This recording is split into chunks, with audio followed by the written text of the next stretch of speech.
Welcome to our fourth week and basically a full month here.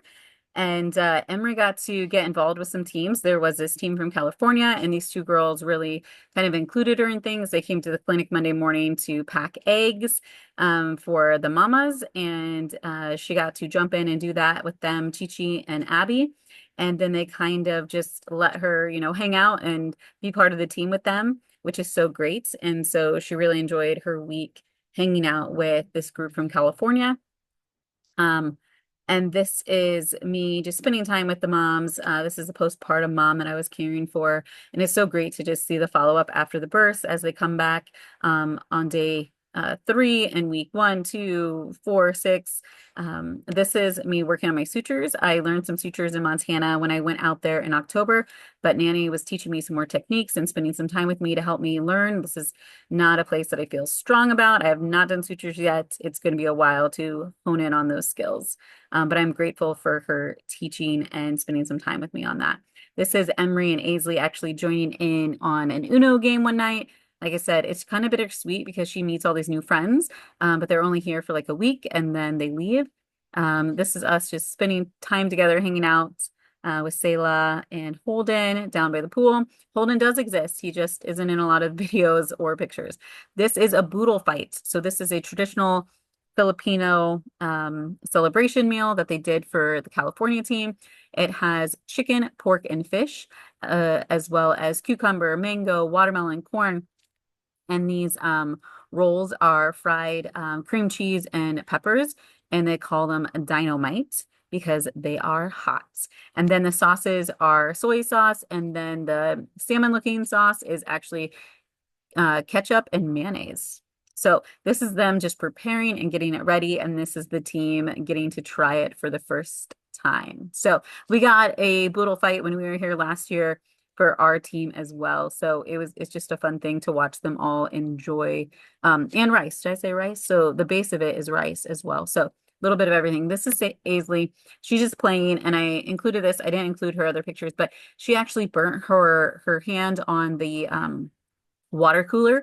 There's a hot and cold, and she chose hot and burnt 3 of her fingers and spent hours just crying and upset. And but they healed well. So here's some more information from this week. I wanted to share with you guys kind of just an example of living in another country, like figuring out all these little things that just take time. So when we went to a new place the other day, we took a trike, and then from the trike we walked like a half a mile or more, and then we took another trike. So these trikes are usually probably owned by like one person or one, uh, business, and then there's like multiple ones, and they're numbered and they're colored, and they do one route. They go from point A to point B and B back to A.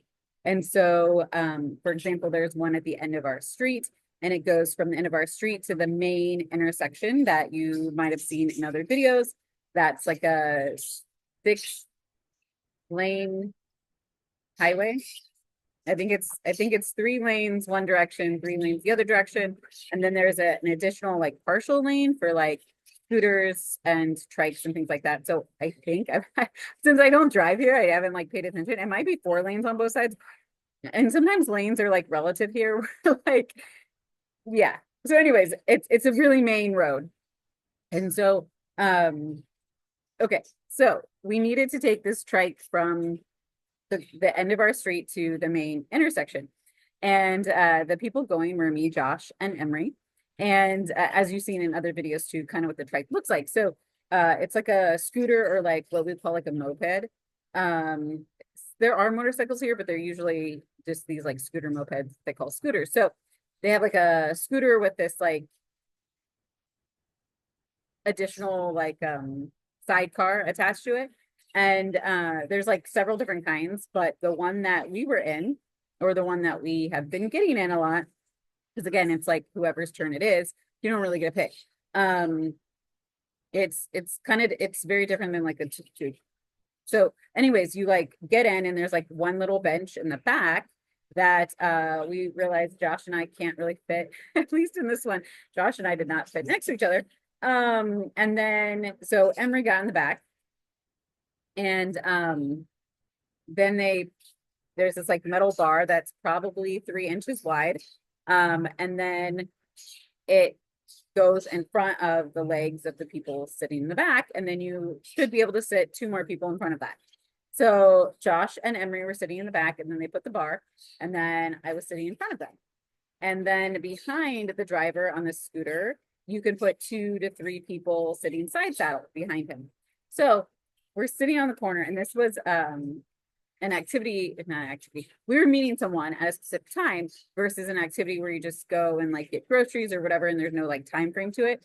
This, we had like a specific time, we were going to meet a specific person at a specific place that we had never been. So that's another whole thing in itself, because we can like guess how long something will take, but we don't really know. Because for instance, a couple weekends ago, we went to the city, and we went, I think, like I told you, like 11 kilometers, which I then did the math, and it's 7 miles. And on the way back, it took an hour and 45 minutes or an hour and 50 minutes or longer to go 7 miles. To go 7 miles. So just not what we're used to. So you can't really plan that way, because on the way, it only took like an hour to go 7 miles. On the way back, it took nearly 2 hours to go 7 miles. So, okay, so there's a point to the story, kind of.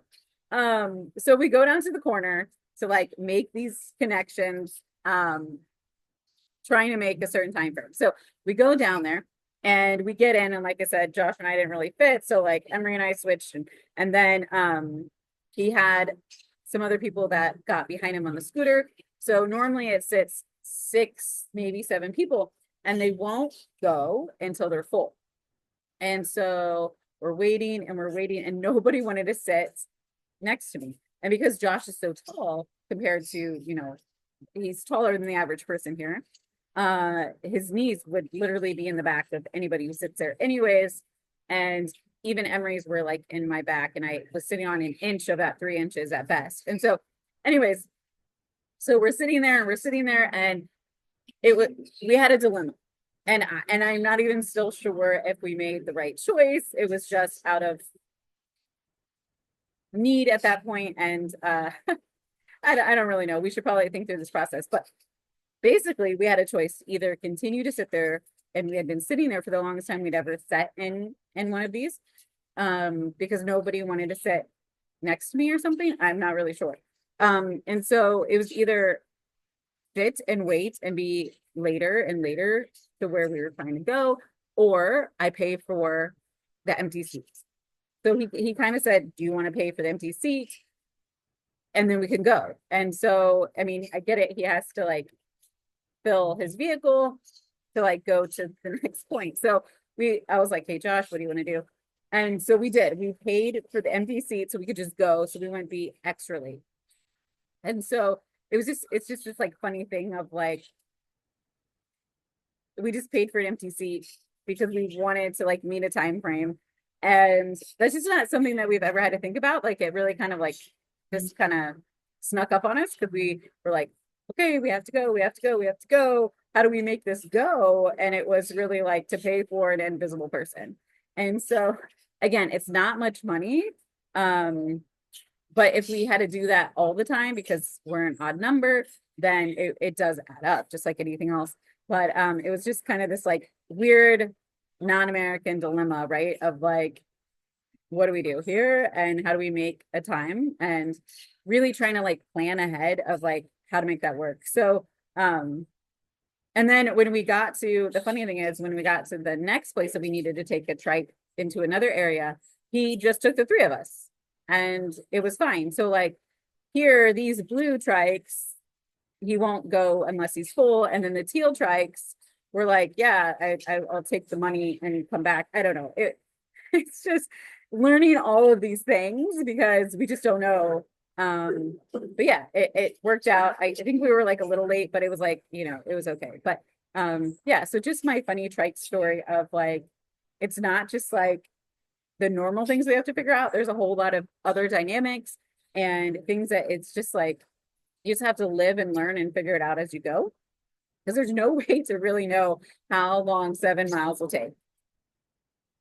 And yeah, So that's just kind of my funniest story of our trikes this week and being American sized, I guess. So I hope that made you laugh. And yeah, you could reach out to me if you know the answer to this dilemma. Like, do we just wait and never pay for an empty seat, or do we just pay the empty seat because it's worth it to go and be on time? Like, I don't know. Let me know. Hey, I wanted to do a quick video. We are getting ready to go do our first visa run. So we've been to a lot of places, traveled a lot of places, never had to get a visa. And so, yeah, I am nervous whenever it comes to anything like this, like having the right paperwork, having the right stuff, saying the right things. So we have to be dressed up, no open-toed shoes, nice clothes, pants, skirts. So yeah, we're headed over to see, hopefully we'll get our visa extension. Our visa, today's Friday, our visa is up on Monday. So yeah, I'm just a little anxious, not sure because we've never done anything like this. It's a lot of, I think, waiting, but usually there's no issues, but yeah, we shall see. So we're going just the two of us. We are told we don't need to take our kids, but we've also been told that nobody really knows. So anyway, so wish us luck, and I will give an update when we get back of all the things you need to know about hopefully extending your visa. Okay,